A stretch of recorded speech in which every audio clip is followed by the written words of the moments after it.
Welcome back to the playtest of StarRupture by CreepyJar.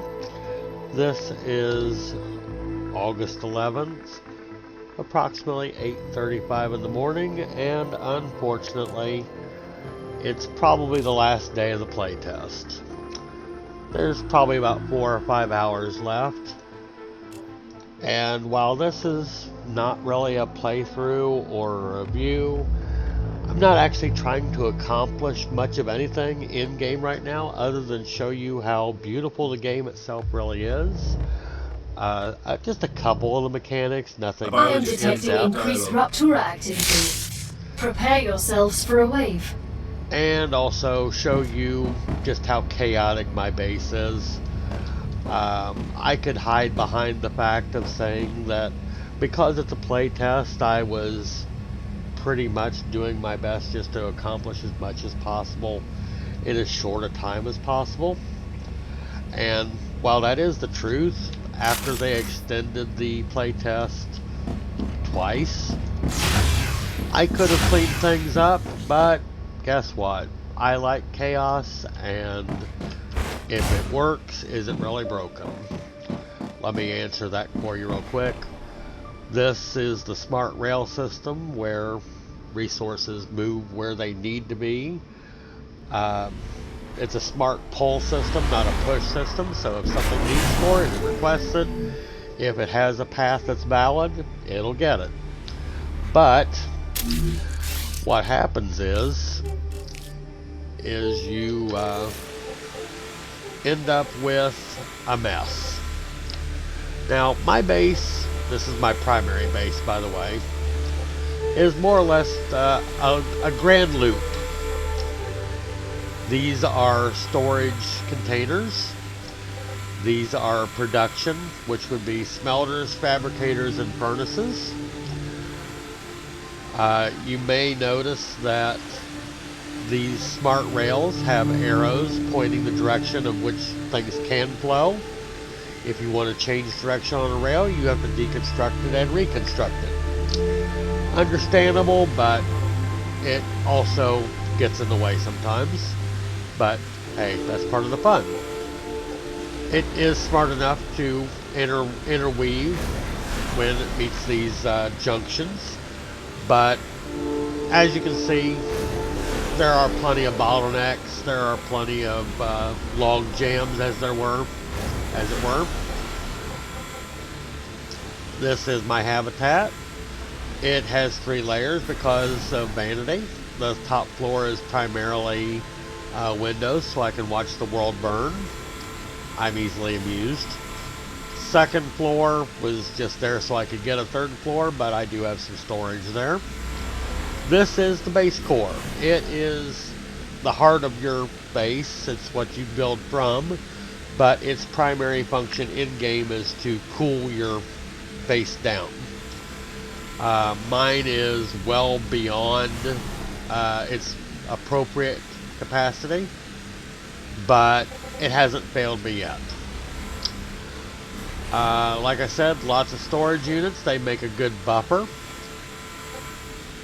And as you can see, there is pretty much a grand loop, or at least it started out that way, around, so that things can go in, back out to storage, so pretty much whatever is needed, and plenty of things require something that was made somewhere else in order to make the more complex items. So the grand loop theory does work, but you will most assuredly end up with traffic jams. There are more efficient ways. This game is part tower defense. The bugs do get a little violent. Nothing the turrets and the rifle can't handle, but it can still be very challenging. It is part factory game. If you like Satisfactory or Factorio, you'll love this game. It's part first-person shooter. This is the single-player playtest. There is no guarantee there's going to be a co-op playtest, but it is obviously set up for enjoyment as a co-op. You can build multiple bases. You basically have to find resources to stay alive. There is hunger, thirst, poisoning, your health, your shield. You collect these 5 at a time to make these. You collect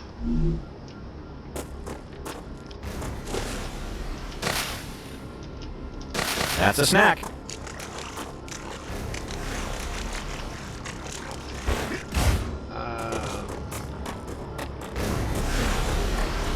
Lots of turrets again.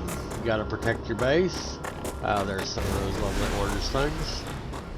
Get a couple more of these. Again, you can unlock more complicated recipes for food and whatnot than I have, but with a limited playtest, I was simply looking for quick and dirty after I buy the game. And yes, the playtest was actually good enough that I have every intention of buying it when it does come out. I'd love to say that I'll wait for a sale, but I have nearly 80 hours in on a playtest. I will probably buy it within the first week of it releasing, especially if there's any type of a discount, because I'm cheap. Anyway, like I said, you gather up at least 5 of these. Different recipes require different things, so your mileage may vary, or your ingredients may vary. Am I headed the right way? Yes, I am.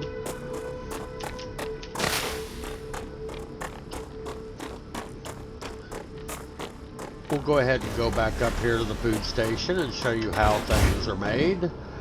Again, like I said, not really a playthrough, not really a tutorial. I'm not actually attempting to accomplish anything other than show off how beautiful this game is and how absolutely chaotic my base physically is.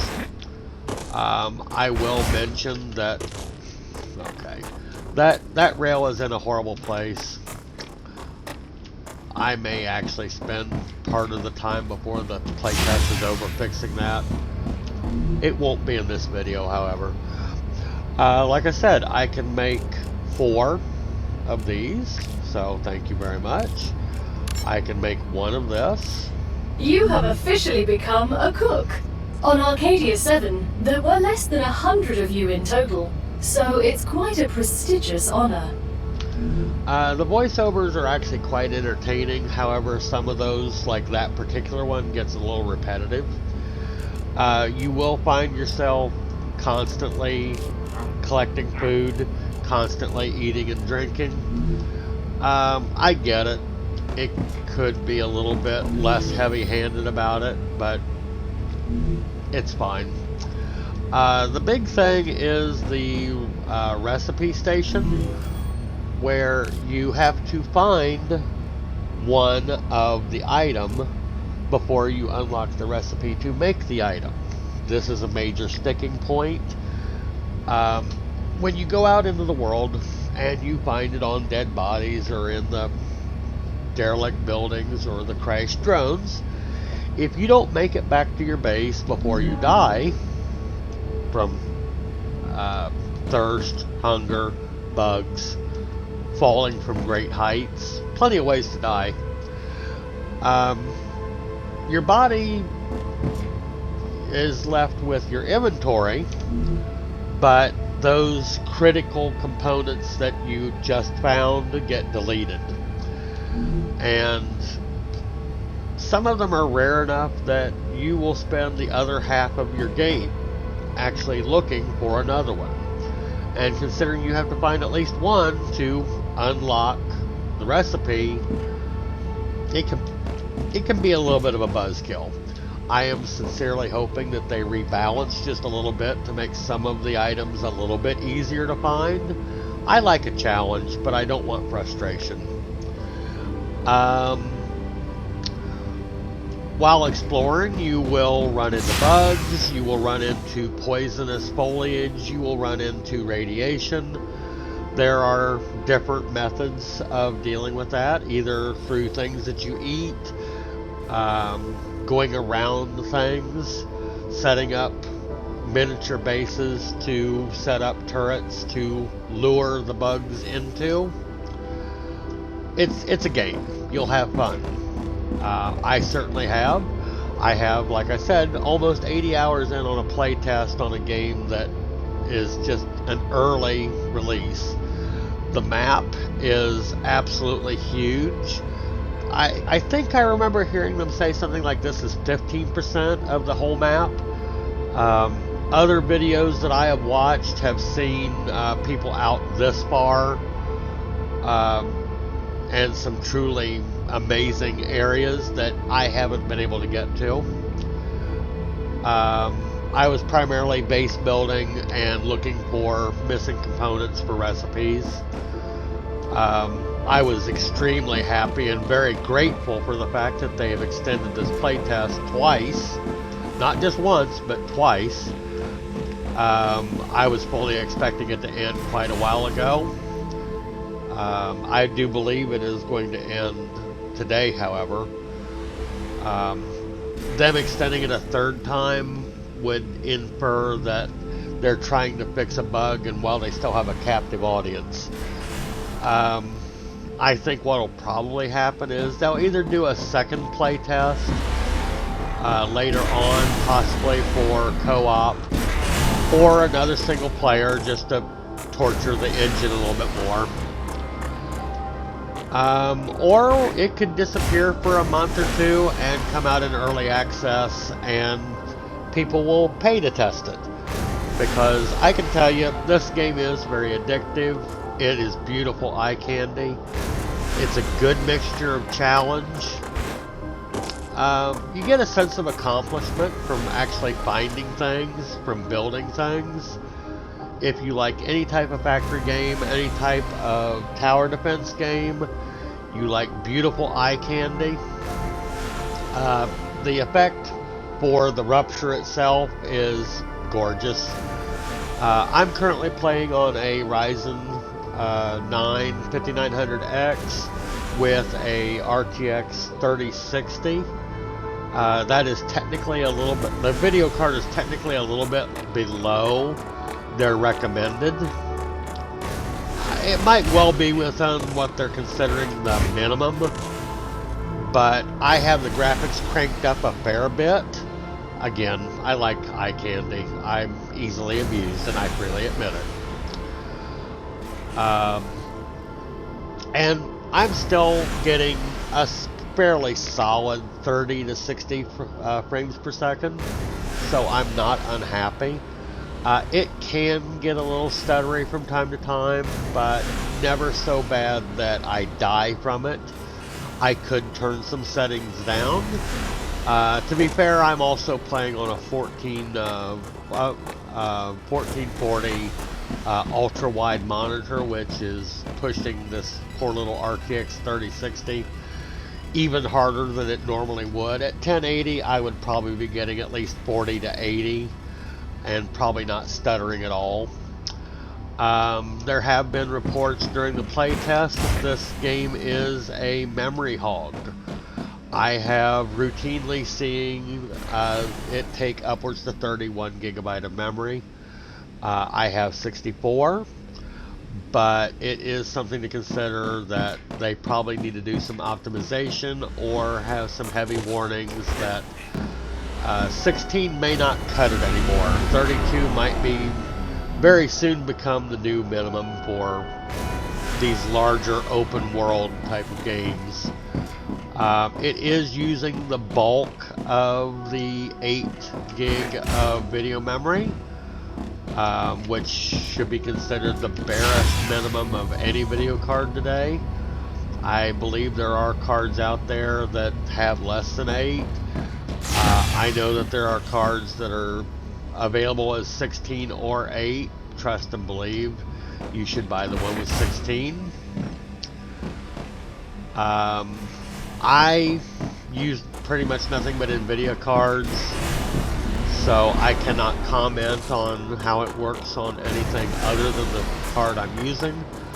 I have played it on both this desktop and on a laptop. My laptop is a 12900H with a RTX 3070 Ti. That's the mobile edition, which essentially makes it kind of Moon the Energy equivalent thanks you for another shipment. of a... According to their observations, your production has not damaged the environment.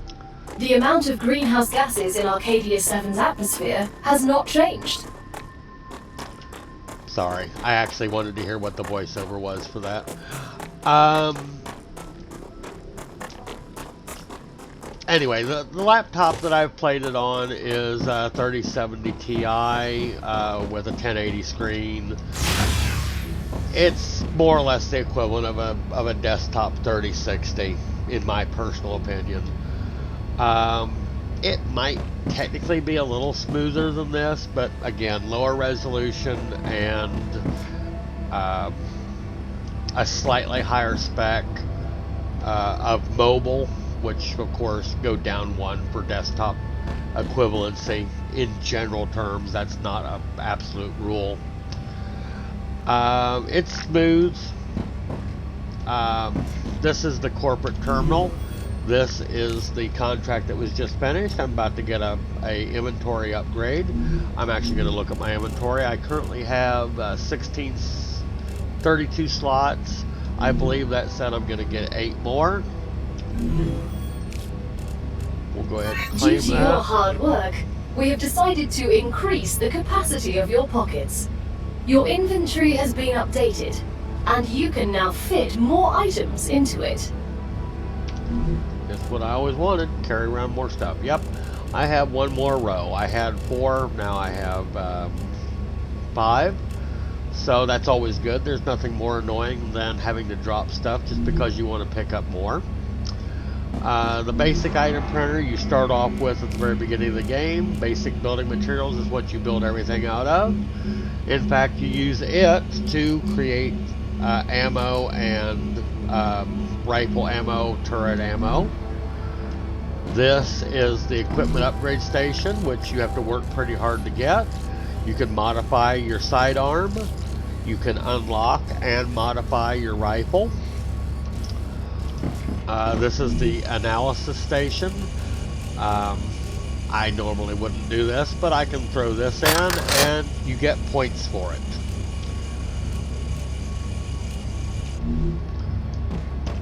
Food station is where you take and you have unlocked recipes. I currently have 2 unlocked recipes. I could have fought hard to unlock more of them, but 2 was good enough. Food and drink.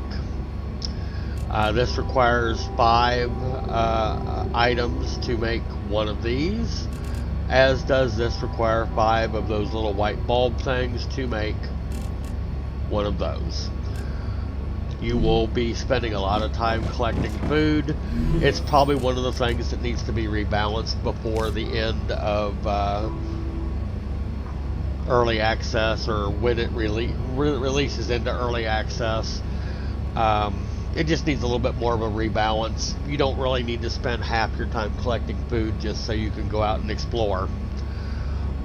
That's a personal opinion, though.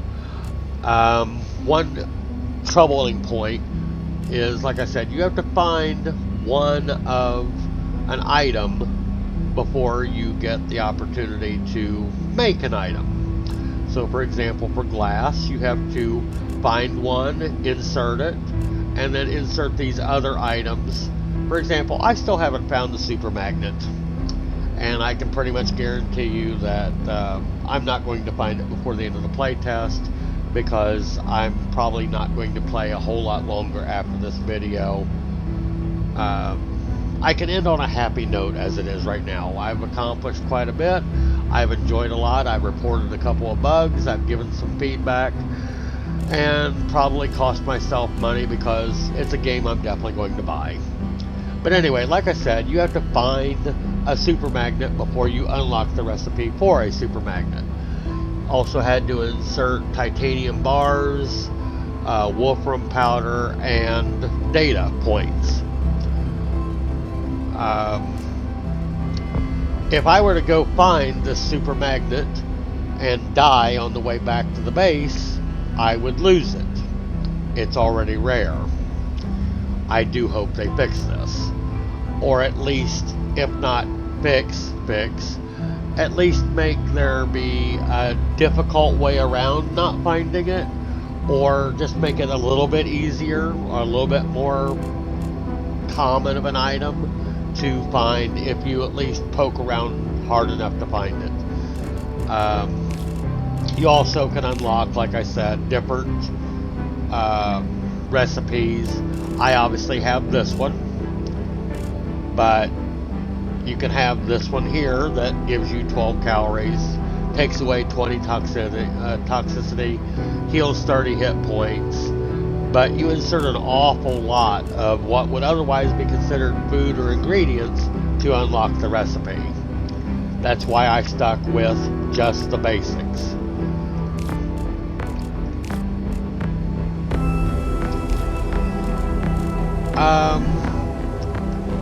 I don't know whether I am going to stick around until the Rupture, because I would love to show you the event itself. It is graphically gorgeous, and honestly, considering the playtest is about to end, may not get to see it again for a little while, and I don't mind sharing.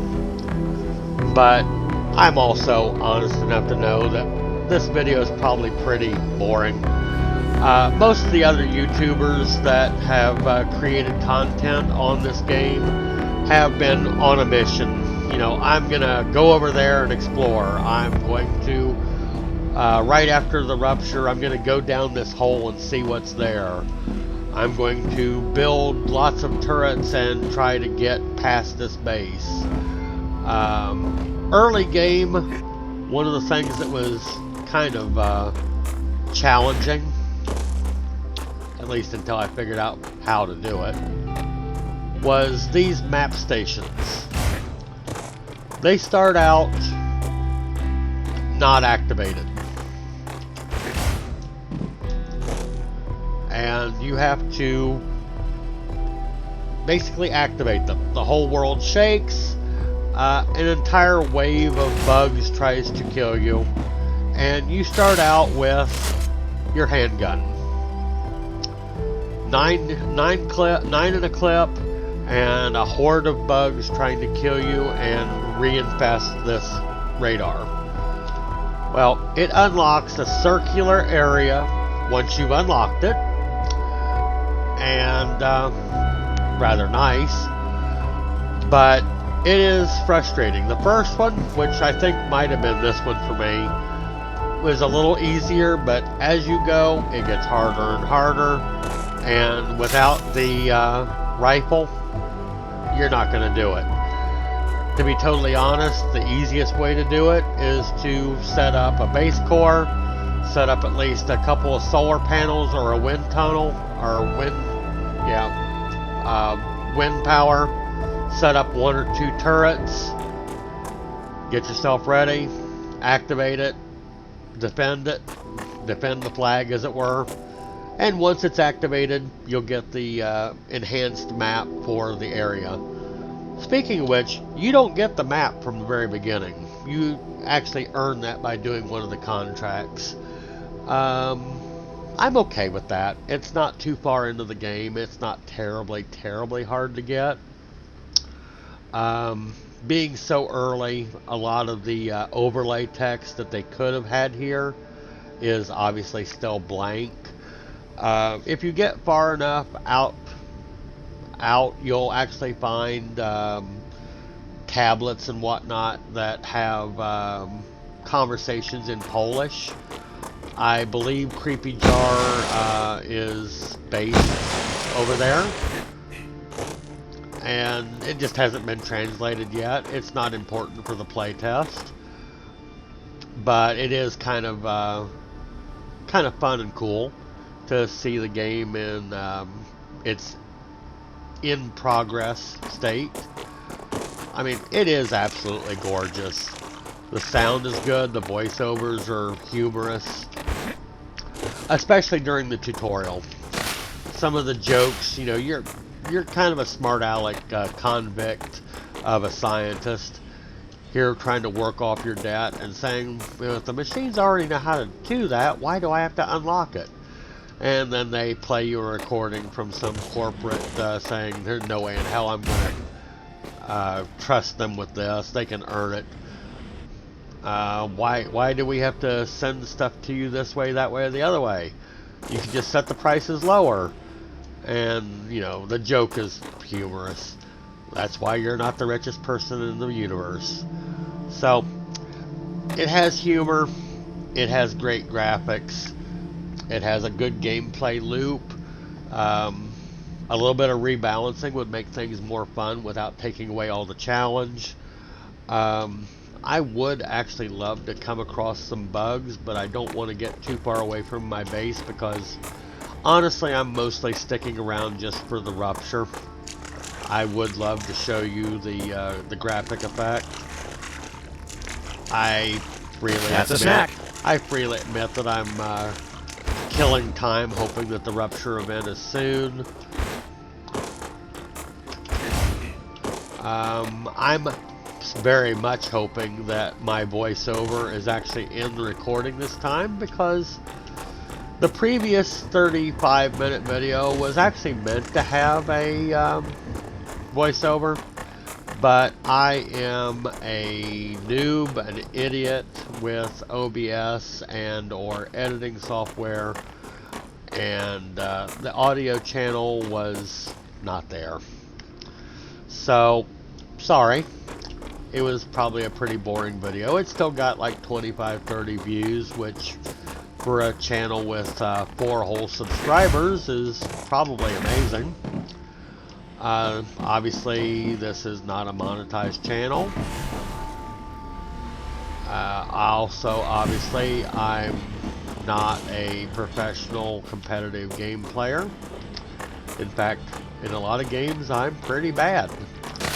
But games are about having fun, relaxing, unwinding, you know, trying to meet a challenge, having fun with friends, etc., etc. They're a release from reality. They get you away from whatever was stressing you out or bothering you. You actually come at the very beginning of the game. You have this miner, and you mine these meteors. You don't have to go after these little nodules on the side, but you get extra resources if you do.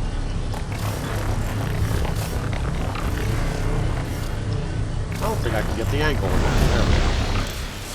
But the main thing is you're after the meteor heart, which is required to build those base cores, those large blue umbrella type things, which are of course required for building your base, expanding further beyond your base, so forth and so on. I don't know if I can find any bugs without getting too far away. Trying to keep this at least halfway interesting for you. Anybody who's actually still here, you're either a sadist or you're interested, I don't know, but thank you. If you would like to drop a like, a comment, or subscribe, I can't promise in the slightest what my next content will be, or if there will be any anytime soon, but I would appreciate drop a comment. Try to be nice. I know that this is a boring video for those that were looking for accomplishing much or saying, now here's how you do this, because let's face it, whether it comes to working on your car, trying to figure out what's wrong in a game, trying to figure out much of anything, we Google it, we look on YouTube. This is just a showcase of beautiful graphics and chaotic base.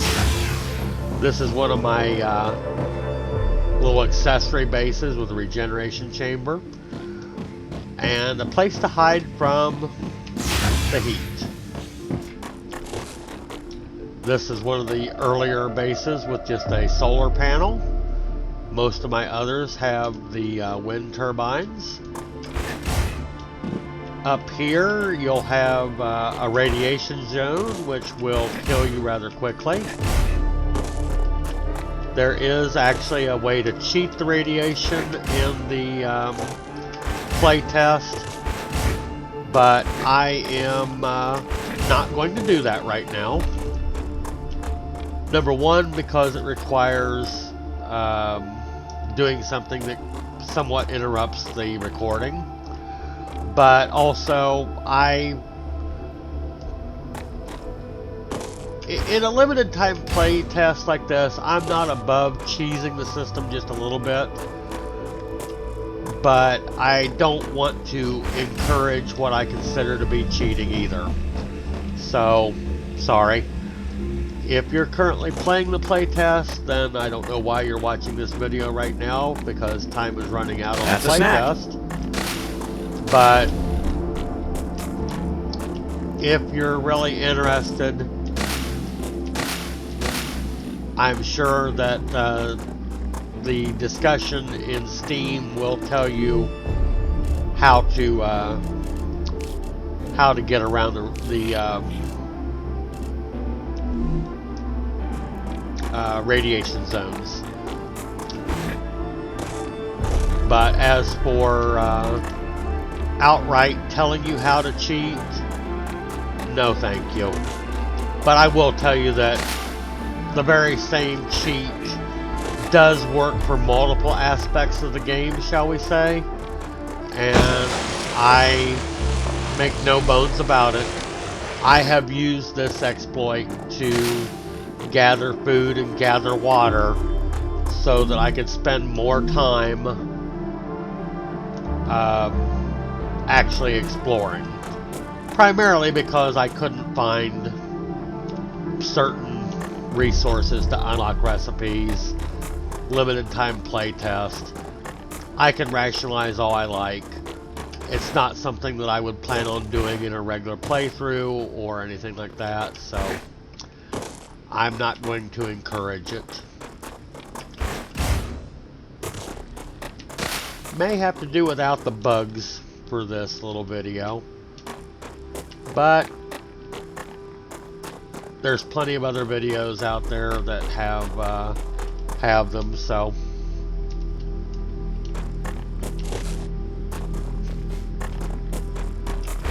there's one of the map stations that is currently still infected that I haven't unlocked. I'm gonna activate it, which is gonna bring the swarm. I'm obviously not set up to properly defend it with no turrets or anything like that, but you'll see how the bugs basically come out of everywhere to attack it.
Ouch.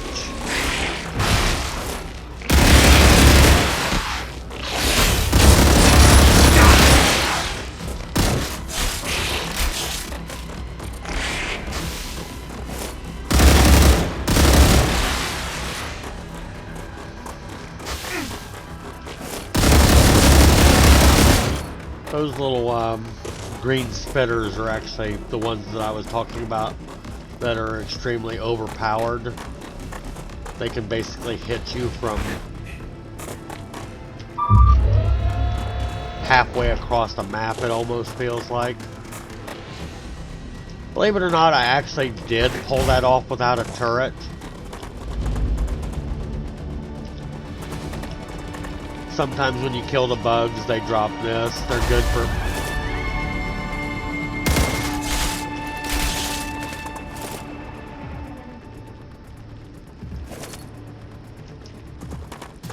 Sometimes,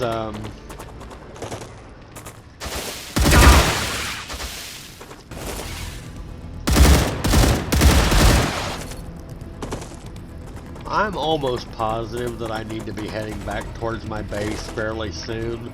See how that opened up a nice large round area there on the map?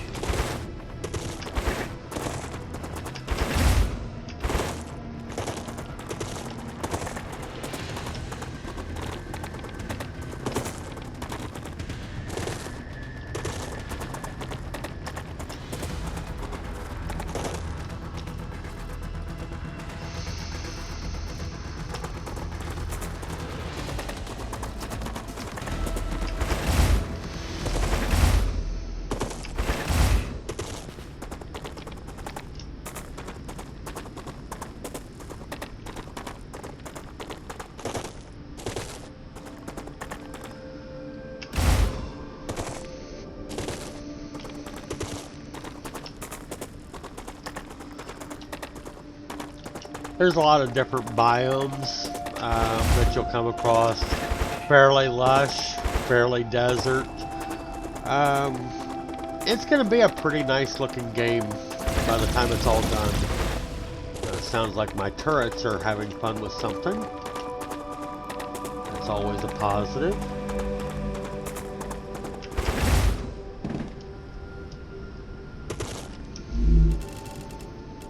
Try not to starve to death before I get a chance to die some other way. Yeah, I'm gonna try and make it to my primary base before the rupture. Watch me, famous last words, regret that. Again, I just want to make it back to my nicer base because it has all the nice windows for watching the world end.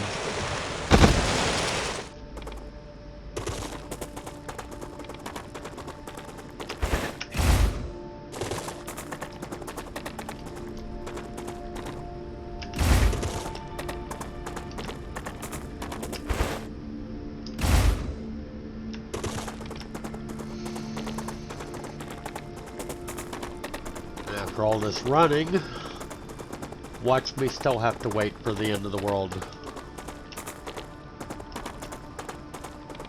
That's okay, I'm sure I'll find something to ramble about for a couple of minutes.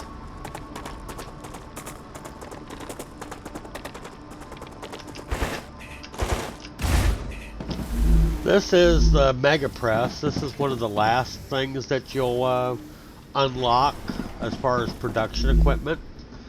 And right now it's making ammo. This one is making nozzles. It's currently missing one resource for doing so, the heat resistant sheet, but it does have the tubes, does have the titanium bars and the helium. And after it finishes, it goes out. And it'll make its way to a storage box or to the orbital launcher, if that was what it was looking for. Like I said, wind power, lots of storage. This is the smelter.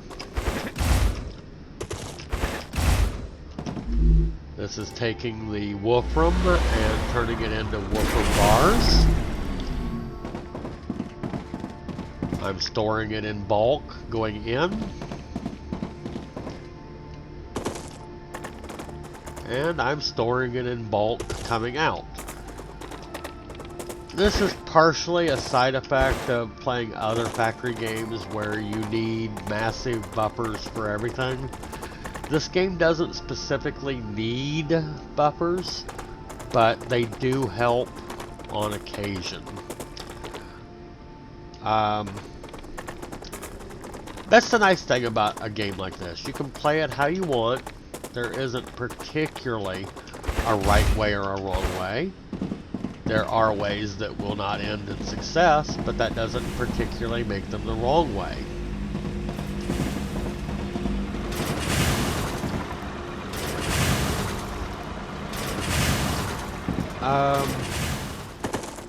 If you get the mission done, you know, whether it's fulfilling a company mission to send them 17,000 glass and you get it done, is it wrong? I'm figuring there's going to be a fairly... I figure there's going to be a fairly decent story mode to go with the game. You know, all the little tablets and whatnot that gives you a backstory of this and so forth. I'm not really a huge person for co-op, but this is one that I'd be willing to try. Mainly because there are definitely aspects of the game where teamwork could definitely help. Turrets make up for some of not having other people in the game right now, but it would still be fun. Okay, this is probably where I'm going to end the video, right after the world ends or shortly thereafter. As you can see on the map, everything is essentially in blue, or at least not overheated. The yellow is primarily transport or crafting machines. They're right there on the border of overheating. As you can see, the clouds are starting to move faster. If I can get a proper view. Now, you can see that the foliage is blowing more in the wind. Nice touch. You'll eventually get the wave warning and you'll get a countdown. There's the wave warning. And then you'll get a countdown. By the time you hear seek cover, you have very little time to get inside. It'd be better to make sure that you find yourself a good place to die where you can get your inventory back from if you can't make it back to a shelter. If you're carrying enough materials to build a shelter, by all means, do it quickly. Rupture's core is unstable. Head to safety immediately.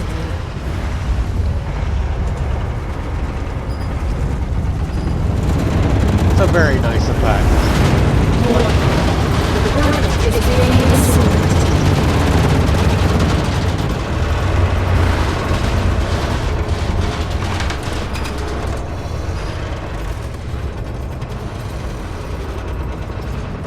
Now, if we go back to looking at our map, we'll see that everything I've built, pretty much all of my hard work, is now overheated.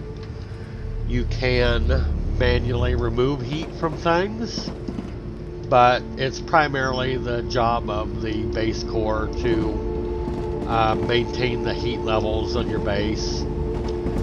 If I step outside before I should, it's way too crispy. We'll wait just a second until things start returning to normal.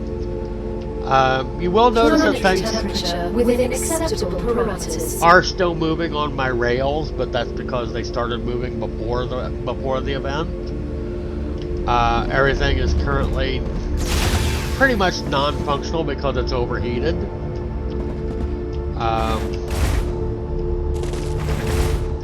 You can manually remove heat from things, and that would technically be working if it had anything to actually process. Typically, because my base core is heavily overloaded, I will manually remove the heat from a couple of the wind turbines. At least kind of start the process moving the right direction.